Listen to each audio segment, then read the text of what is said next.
খবর দিনভরের শুরুতে যে খবরে নজর, 23 এপ্রিল প্রথম দফার ভোটের রেকর্ড বাহিনী। প্রথম দফার ভোটে 2400 কোম্পানির বেশি বাহিনী।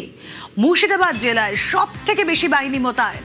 মুর্শিদাবাদে 316 কোম্পানি কেন্দ্রীয় বাহিনী। কোথায় কত কেন্দ্রীয় বাহিনী মোতায়েন প্রথম দফার ভোটে 23 এপ্রিল, বিস্তারিত জানাবেন প্রতিনিধি সোমরাজ বন্দ্যোপাধ্যায়। রয়েছেন সঙ্গে সোমরাজ। দেখো, প্রথম দফার ভোটে রেকর্ড সংখ্যক বাহিনী মোতায়েন হচ্ছে এবং যেখানে দেখা যাচ্ছে মুর্শিদাবাদ জেলাতে সব থেকে বেশি কেন্দ্রীয় বাহিনী মোতায়েন করা হচ্ছে। মুর্শিদাবাদ জেলার 2 পুলিশ জেলা অর্থাৎ মুর্শিদাবাদ পুলিশ জেলা 240 কোম্পানি কেন্দ্রীয় বাহিনী মোতায়েন করা হচ্ছে এবং জঙ্গিপুর পুলিশ জেলা 76 কোম্পানি কেন্দ্রীয় বাহিনী মোতায়েন করা হচ্ছে। অর্থাৎ মুর্শিদাবাদ জেলায় মোট 316 কোম্পানি কেন্দ্রীয় বাহিনী মোতায়েন করা হচ্ছে। মুর্শিদাবাদ জেলার মধ্যে বেশ কিছু বিধানসভা রয়েছে, যে বিধানসভাগুলি অতি স্পর্শকাতর নির্বাচন কমিশনের বিচারে, এবং সেই বিধানসভাগুলি বেশ কিছু বুথে পর্যাপ্ত নিরাপত্তা মোতায়েন করার জন্যই কিন্তু কেন্দ্রীয় বাহিনীর পরিমাণ মুর্শিদাবাদ জেলায় সব থেকে বেশি বলেই নির্বাচন কমিশন সূত্রে খবর। মুর্শিদাবাদ জেলার পাশাপাশি তারপর পূর্ব মেদিনীপুর জেলাতেও দেখা যাচ্ছে কেন্দ্রীয় বাহিনী মোতায়েন করা হচ্ছে 273 কোম্পানি, পশ্চিম মেদিনীপুর জেলায় 271 কোম্পানি, বীরভূম জেলায় 176 কোম্পানি, বাঁকুড়া জেলায় 193 কোম্পানি কেন্দ্রীয় বাহিনী মোতায়েন করা হচ্ছে, কোচবিহার জেলায় 146 কোম্পানি কেন্দ্রীয় বাহিনী মোতায়েনের সিদ্ধান্ত নিয়েছে কমিশন। প্রথম দফার ভোটে কেন্দ্রীয় বাহিনী বুথ ভিত্তিক যেভাবে মোতায়েন করা হবে সেখানে কমিশন সিদ্ধান্ত নিয়েছে যে ভোট গ্রহণ কেন্দ্রে একটি বুথ রয়েছে সেখানে হাফ সেকশন অর্থাৎ 4 জন কেন্দ্রীয় বাহিনী জওয়ান থাকবে। যে ভোট গ্রহণ কেন্দ্রে 2টি বুথ রয়েছে সেখানে 1 সেকশন অর্থাৎ 8 জন কেন্দ্রীয় বাহিনী জওয়ান থাকবে। কিন্তু অতি স্পর্শকাতর যে বুথগুলি রয়েছে সেই বুথগুলিতে যে ভোট গ্রহণ কেন্দ্রে 1টি বা 2টি ভোট গ্রহণ বুথ থাকবে সেখানে 1 সেকশন অর্থাৎ 8 জন করে কেন্দ্রীয় বাহিনী জওয়ান থাকবে। অন্যদিকে যে ভোট গ্রহণ কেন্দ্রে 3টি বুথ রয়েছে এবং সেগুলি যদি স্পর্শকাতর বুথ হয় তাহলে 2 সেকশন অর্থাৎ 16 জন কেন্দ্রীয় বাহিনী জওয়ান থাকবে। এইভাবে কেন্দ্রীয় বাহিনী মোতায়েনের পরিকল্পনা নির্বাচন কমিশন দিচ্ছে। আগামী 17 তারিখের মধ্যেই এই 2400-এরও বেশি কোম্পানি কেন্দ্রীয় বাহিনী রাজ্যে এসে পৌঁছে যাবে। ইতিমধ্যেই প্রায় 1800 কোম্পানিরও বেশি কেন্দ্রীয় বাহিনী পৌঁছে গিয়েছে এবং বাকি কেন্দ্রীয় বাহিনী 17 তারিখের মধ্যেই পৌঁছে যাবে এবং তারপরেই তা জেলায় জেলায় মোতায়েন করা হয়ে যাবে। নির্বাচন কমিশনের তরফে প্রথম দফার 152টি আসনে যে ভোট তাকে কেন্দ্র করে এই বাহিনী মোতায়েনের পরিকল্পনা চূড়ান্ত করেছে। তবে কমিশন সূত্রে জানা যাচ্ছে প্রয়োজন হলে আরো কেন্দ্রীয় বাহিনীর পরিমাণ বাড়ানো হতে পারে। আচ্ছা,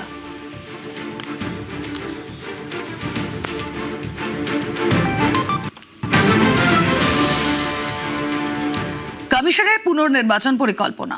এবারের ভোটে সামান্য এদিক ওদিক হলে পুনর্নির্বাচনের পথে হাঁটবে কমিশন। পুনর্নির্বাচনেও সমস্যা হলে ফের ভোট, তাতেও গোলমাল হলে গণনা স্থগিত করে দেবে কমিশন।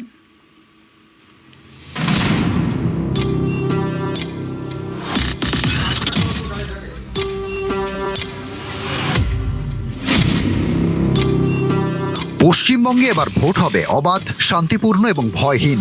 বারবার এই বার্তা দিচ্ছে নির্বাচন কমিশন। এর জন্য তারা কোনো ফাঁক রাখতে চাইছে না। কমিশন ঠিক করেছে এবার ভোটদানে কোনো রকম বাধা দেওয়া হলেই ফের ভোট করানো হবে। এর জন্য জেলায় জেলায় নির্দেশ দেওয়া হয়েছে। কমিশন ঠিক করে ফেলেছে কোন কোন ক্ষেত্রে পুনর্নির্বাচন করানো হবে।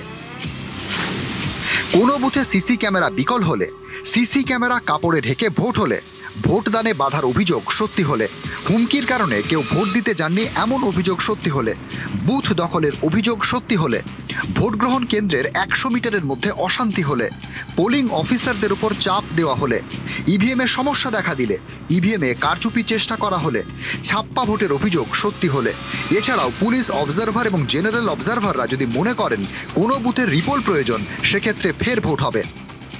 2 লক্ষ ক্যামেরা পোলিং স্টেশনে ইনস্টলড হবে, 660টা টিভি স্ক্রিন বিভিন্ন জায়গায় বিভিন্ন কন্ট্রোল রুমে এস্টাবলিশড হবে পুরো রাজ্যে, 2352 জন মাইক্রো অবজারভার সারা রাজ্যে ডিপ্লয়েড হবে শুধু মনিটর করার জন্য কন্ট্রোল রুম। ইলেকশন কমিশন যেটা সিদ্ধান্ত নিয়েছেন যে আমরা এই অবজারভেশনটা সেন্ট্রালি 3টে লেয়ারে হবে, রিটার্নিং অফিসারের এন্ডে, ডিস্ট্রিক্ট ইলেকশন অফিসারের এন্ডে এবং সিইওর এন্ডে।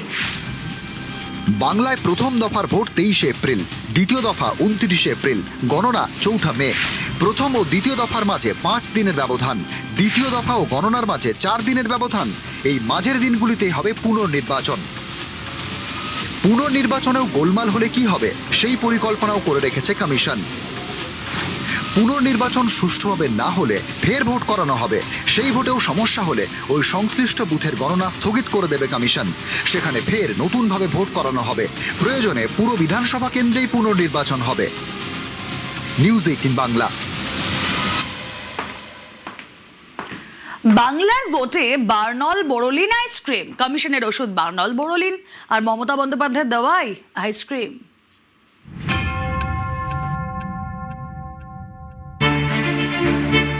পুড়ে গেলে বার্নল, বঙ্গজীবনের অঙ্গ বোরোলিন, জীবনের ওঠাপড়া যেন সহজে গায়ে না লাগে। বাংলার ভোটে এবার কমিশনের ওষুধ বার্নল বোরোলিন। এপ্রিল মাস, একদিকে সূর্যের তাপ, আরেকদিকে ভোটের গরম। এরই মাঝে সোশ্যাল মিডিয়ায় কমিশনের পোস্ট, তাতে ভয়মুক্ত ভোটের বার্তা। কমিশনের পোস্টে লেখা হয়েছে, সকল মা ভাই বোনেদের আমন্ত্রণ জানাচ্ছি, আপনারা ভয়মুক্ত হয়ে ভোট দিন। এতে কয়েকজন রেগে যেতে পারেন, জ্বলে যেতে পারেন। গুন্ডা, দাগি, অপরাধী এবং দুর্বৃত্তরা সাবধান হয়ে যান। পর্যাপ্ত পরিমাণে বার্নল এবং বোরোলিন সঙ্গে রাখুন। উত্তাপ এতটাই তীব্র হবে যে ভিতর থেকে পুড়ে যাবেন এবং সেই স্মৃতি সারা জীবন মনে থাকবে। আমরা ভোটারদের নিশ্চিত করছি, এবারের ভোট হবে হিংসামুক্ত, ভয়মুক্ত, প্রলোভনমুক্ত, ছাপ্পা মুক্ত, বুথ জ্যামিং ছাড়া, সোর্স জ্যামিং ছাড়া। কমিশনের এই অভিযানে যিনি বাধা দেবেন তার বিরুদ্ধে আইন মেনে কঠোর ব্যবস্থা নেওয়া হবে। বার্নল আর বোরোলিন কোনো কাজে আসবে না। আমরা শুধু ভোটারদেরকে এটা কনফিডেন্স দিতে চাইছি কি we are here and we are committed. Generally in Kolkata or in urban areas all over India there is a sort of voter apathy. They don't want to come out to vote. We want to give them that confidence and that's why it is done. ভোটের উত্তাপ এখন এমন পর্যায়ে পৌঁছে গিয়েছে যে কমিশনের জবাবে মমতা বন্দ্যোপাধ্যায় দিয়েছেন আইসক্রিম দাওয়াই। ভাষার প্রয়োগ দেখুন, বলছে গরমে পুড়ে যাবে, যদি জ্বলে যায় বার্নল রেখে দাও, বোরোলিন রেখে দাও। এই সমস্ত সার্কুলার ইউজ করা হয়েছে। কাদের এত ভয় দেখাচ্ছেন, কাদের এত চমকাচ্ছেন? হিম্মত থাকলে সরাসরি মানুষের সাথে লড়াই করুন। এই লড়াইটা লড়তে গিয়ে যারা বলছে বার্নল দিয়ে পুড়িয়ে দেবো, বার্নল রেখে দাও, তাদের বিরুদ্ধে বলুন তোমাদের বার্নল দেবো না, তোমাদের আইসক্রিম দেব, যাতে গরমকালে তুমি আইসক্রিম খেয়ে তোমার শরীরটাকে আইস রাখতে পারো, বরফ রাখতে পারো। তোমাদের সাথে আমাদের এইটুকুই তফাৎ। পশ্চিমবঙ্গের মুখ্য নির্বাচনী আধিকারিক জানিয়েছেন, কলকাতা দক্ষিণের ডিইওর থেকে লিখিত রিপোর্ট চাওয়া হয়েছে। নিউজ 18 বাংলা। বিজেপিকে কমিশন ও এজেন্সি তোপ মমতার, ভয় পেয়ে এত নামবাদ, দাবি তৃণমূল নেত্রীর। বাংলা দখলে ইডি সিবিআই ব্যবহারের অভিযোগ, অনুপ্রবেশকারীদের বাঁচাতে এসআইআরে বাধা, পাল্টা সরব অমিত শাহ। এত ভোট কেটেছেন কেন? কারণ বাংলার মানুষকে আপনারা ভয় পান। বিহারে তো লজিস্টিক্যাল ডিসক্রিপেন্সি ছিল না, কালকে মাননীয় সুপ্রিম কোর্টও এটা বলেছে। তাহলে বাংলায় কেন? তার কারণ দিল্লি থেকে এসেছেন মোটা ভাই, সাথে এসেছেন ইডি আর সিবিআই। যত পারো নাম কাটো ভাই, আর যত পারো সন্ত্রাস করে যায়। কারণ বাংলাকে দখল করতে হবে। আমি বলি নিশ্চিন্তে থাকুন, বাংলাকে দখল করা এত সহজ নয়। আর বাংলাকে দখল আজ কেন, কোনো দিনই তোমরা করতে পারবে না। ये चुनाव आयोग एसआईआर कर रहा है, घुसपैठियों के नाम निकल रहे हैं और दीदी इनके लिए छाती पीट कर रो रही है। अरे दीदी, आपका टाइम अब समाप्त हो चुका है। उत्तर बंग की जनता आपको टाटा बाय बाय कह रही है, टाटा बाय बाय। न केवल उत्तर बंग, न केवल बंगाल, पूरे देश से घुसपैठिए को चुन चुन कर भारतीय जनता पार्टी निकालने का काम तय किया है कि भाजपा सरकार बनते ही 45 दिन में 600 एकड़ भूमि जो बाढ़ पूरी करने के लिए चाहिए, वो हम भारत सरकार को देकर सीमा पर बाढ़ लगाने का काम पूरा कर देंगे, पूरा कर देंगे। ভোট প্রচারে অমিত শাহ সিন্ডিকেট হুঁশিয়ারি, পাল্টা ডিজে দাওয়াই অভিষেকের। মমতা অভিষেককে করা আক্রমণ অমিত শাহ, পাল্টা চ্যালেঞ্জ ছুড়েছেন অভিষেক বন্দ্যোপাধ্যায়। बालू लेना है तो सिंडिकेट को टैक्स देना पड़ता है या नहीं देना पड़ता है? ईंट सीमेंट लेना है तो सिंडिकेट को टैक्स देना पड़ता है या नहीं देना पड़ता है? कमल के निशान पर बटन दबा दो, 5 तारीख के बाद सिंडिकेट वालों को हम उल्टा कर सीधा करने का काम करेंगे। पूरे बंगाल से सिंडिकेट का राज खत्म हो जाएगा, दीदी का भ्रष्टाचार खत्म हो जाएगा। আমি অমিত শাহকে বলবো 4 তারিখ বাংলায় থাকবেন আপনি, 4 তারিখ দেখা হবে। আপনি বাংলার মানুষকে বলছেন 23 তারিখ সব ঘরে ঢুকে থাকবে, বিজেপি আসার পর চুন চুনকে জেল মে ডালেঙ্গে। বিজেপির সাথে বেশি উদারতা দেখাতে নেই। আর আমাদের যারা মানুষের প্রতি অবিচার করেছে, মানুষকে অপমানিত করেছে, তাদের জন্য এবার রবীন্দ্রসঙ্গীত না, এবার 4 তারিখ ডিজে বাজবে। তৈরি থাকো। एक नेता थे, वो कहते थे सिलीगुड़ी से चिकन नेक काट दो तो नॉर्थ ईस्ट अलग पड़ जाएगा। क्यों भाई, आपके पिताजी का देश है क्या? ये टुकड़े करने वाली जो गैंग है, इसका सरगना कोई और नहीं है, दीदी और भाईपो है, दीदी और भाईपो है। मैं आज बता कर जाता हूं दीदी, ये भारत की भूमि है, इस पर नजर बिगाड़ने की हिम्मत मत करना। बंगाल की जनता इस चुनाव में आपको निकालने जा रही है, निकालने जा रही। একদিকে নরেন্দ্র মোদী, অমিত শাহ, শয়ে শয়ে বিজেপির নেতা, 10টার উপর মুখ্যমন্ত্রী, 20টা কেন্দ্রীয় মন্ত্রী, নির্বাচন কমিশন, প্যারামিলিটারি ফোর্স, তার সাথে ইডি, তার সাথে সিবিআই, তার সাথে মিডিয়া, তার সাথে কেন্দ্রীয় বাহিনী, তার সাথে সুপ্রিম কোর্ট, তার সাথে হাইকোর্ট, তার সাথে অর্থবল, আর অন্যদিকে একজন হাওয়াই চপ্পল পরা মহিলার তার সাথে 10 কোটি মানুষ। এটাই জনগণের ক্ষমতা। এবার এজেন্ট গ্রেফতারির শঙ্কা মমতার, বিকল্প ব্যবস্থা রাখার নির্দেশ দিয়েছেন তৃণমূল নেত্রী। আইসি থেকে, ওসি থেকে শুরু করে যত অফিসার্স আছে ইনস্ট্রাকশন পাঠানো হয়েছে, তৃণমূল কংগ্রেসের বুথ এজেন্টদের আগে থেকে গ্রেপ্তার করে নাও। কেন? তারা যাতে বুথ কেন্দ্রে বসতে না পারে। আরে প্যারালাল মেশিনারি তৈরি রাখতে হবে, একজনকে আরেস্ট করলে আর একজন মা বোনদের এজেন্ট থাকবে, লড়ে যাবে। এত সহজ নয় বাংলাকে কাবু করার। ভাষার প্রয়োগ দেখুন, বলছে গরমে পুড়ে যাবে, যদি জ্বলে যায় বার্নল রেখে দাও, বোরোলিন রেখে দাও, এই সমস্ত সার্কুলার ইউজ করা হয়েছে। আমি যখন বলছি তখন আমি দায়িত্ব নিয়ে সার্কুলারটা দেখেছি বলেই বলছি। কাদের এত ভয় দেখাচ্ছেন, কাদের এত চমকাচ্ছেন? হিম্মত থাকলে সরাসরি মানুষের সাথে লড়াই করুন। মমতার টার্গেট দিল্লি, বাংলা নয়, বদলাবে দিল্লির ক্ষমতা, বাংলা জিতে দিল্লি জয়ের শপথ। শুভবর্ষের না আগে শপথ নিন। ওরা আমাদের বাংলাকে বদলাতে চায়, আমরা দিল্লিকে বদলাবো। তুমি বাংলাকে টার্গেট করেছো, আমাদের টার্গেট দিল্লি। বাংলা জয় করে আমরা দিল্লি জয় করব।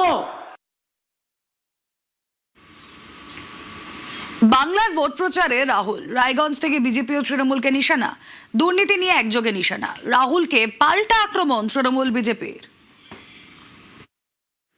ये ऐसे इलेक्शन नहीं जीतते हैं भाई और बहनों, ये चोरी करके वोट काट कर कांग्रेस पार्टी विपक्ष के वोट काट कर ही चुनाव जीतते हैं। बंगाल में बीजेपी को मौका कौन दे रहा है? तृणमूल कांग्रेस दे रही है। बीजेपी बंगाल को पैसा नहीं देती है, 2 लाख करोड़ रुपए बीजेपी ने बंगाल को नहीं दिए, बंगाल के लिए यूनियन बजट में कोई प्रोजेक्ट नहीं दिए, एसआईआर के माध्यम से लोकतंत्र पर आक्रमण कर रहे हैं। मगर तृणमूल कांग्रेस भी अपने काम में लगी हुई है, वो भी बंगाल के लिए काम नहीं कर रही है। अगर नरेंद्र मोदी जी भ्रष्ट हैं तो तृणमूल कांग्रेस भी भ्रष्टाचार की रेस में कम नहीं है।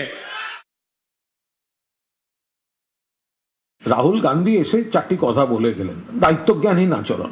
কংগ্রেসের সামনে সুযোগ ছিল, মহারাষ্ট্র, দিল্লি, হরিয়ানা, বিহার, ওখানে তো তৃণমূল কংগ্রেস ছিল না। রাহুল গান্ধীর উপর দায়িত্ব ছিল কংগ্রেসকে ওখানে ক্ষমতায় আনার। ফেল করেছেন, ব্যর্থ, চূড়ান্ত ব্যর্থ। যেখানে মমতা বন্দ্যোপাধ্যায়ের নেতৃত্বে তৃণমূল কংগ্রেস বলে বলে বিজেপিকে হারাচ্ছে, তো সেখানে ভোট কেটে ডিস্টার্ব করতে আসছেন কেন? বিজেপির ভাষা রাহুল গান্ধীর মুখে আজ। ওনার কি গা জ্বলছে? মমতা বন্দ্যোপাধ্যায় যদি আবার হারিয়ে দেন, বিপুলভাবে ফিরে আসেন, তাহলে জাতীয় রাজনীতিতে মমতা বন্দ্যোপাধ্যায়ের গুরুত্ব এবং তৃণমূল কংগ্রেসের গুরুত্ব আরো বেড়ে যাবে। সেই গায়ের জ্বালা থেকে এখন বিজেপির বি টিমের ভূমিকা পালন করতে আসছেন এখানে। উনি কি বলছেনটা বড় কথা নয়, ওনার এত জ্ঞান যদি থাকে তাহলে মহারাষ্ট্র, দিল্লি, হরিয়ানা, বিহার কেন পারেননি হারাতে?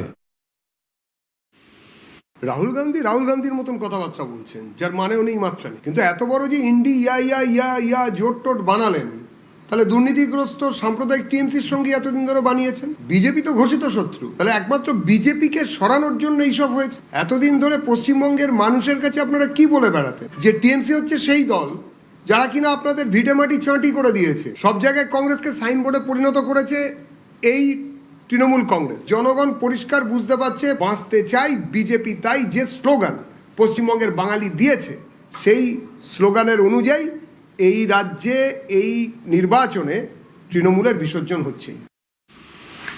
ক্ষত রয়েছে যাদের, ক্ষতি হয়েছে যাদের, তাদের মুখ করেই পুরুলিয়ায় প্রচারে সিপিআইএম।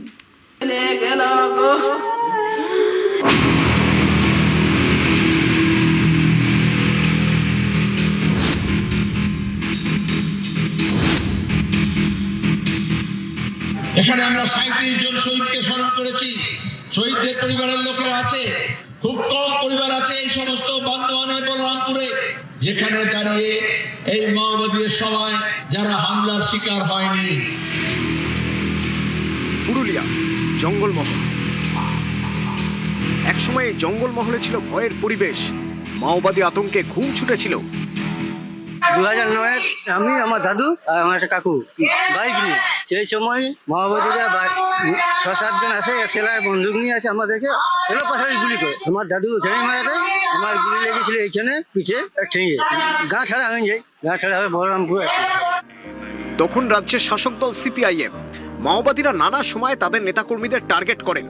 সিপিআইএম এর দাবি, মাও সন্ত্রাসে পুরুলিয়ার বান্দোয়ান এবং বলরামপুর বিধানসভা কেন্দ্রে নিহত হন তাদের দলের 36 জন কর্মী সমর্থক। আজও খোঁজ মেলেনি এক আইসিডিএস কর্মীর। হাতে বাঁধে নিয়ে যায় আর জঙ্গলে রাস্তার গায়ে দুজনকে বসার পর বাঁধা গেলে আমার হাতের থেকে খুলে দেয় আর গুলি চালায় আর আমার মাথাটা কিভাবে হেলে গেছিল আর দ্বিতীয়টা ওর দিকে একটা আওয়াজ করেছে, আমি এইভাবেই থাকি আর তারপর আমি এইভাবে ঝাঁপ দিয়ে উঠে আর দৌড়েছি আর 2009 আমি, আমার দাদু আর আমার একটা কাকু বাইক নিয়ে, সেই সময় মাওবাদীরা 6-7 জন আসে, সেলার বন্দুক নিয়ে আসে, আমাদেরকে এলো পাশাপাশি গুলি করে। আমার দাদু ওখানেই মারা যায়, আমার গুলি লেগেছিল এইখানে পিঠে ঠেঙে, গা ছাড়া হয়ে যায়, গা ছাড়া হয়ে বলরামপুর আছে।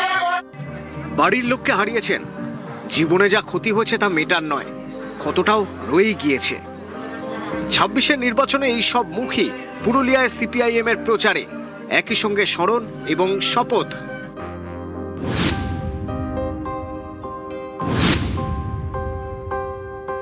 এখানে আমরা 37 জন শহীদকে স্মরণ করেছি। শহীদদের পরিবারের লোকেরা আছে, খুব কম পরিবার আছে এই সমস্ত বান্দোয়ানে, বলরামপুরে, যেখানে দাঁড়িয়ে এই মাওবাদীদের সময় যারা হামলার শিকার হয়নি। মমতা ব্যানার্জির গদিতে বসার জন্য এই মাওবাদীদের স্টেন গানার, মেশিন গান আর ল্যান্ড মাইন নিয়ে এ রাজ্যকে ছাড়খাড় করতে চেষ্টা করেছেন। সবাই মিলে বলেছিল লাল হটাও দেশ বাঁচাও। লাল হটেছে কিন্তু দেশ বাঁচেনি, তাই দেশকে বাঁচাতে হলে আবার লাল ঝান্ডাকে মজবুত করতে হবে।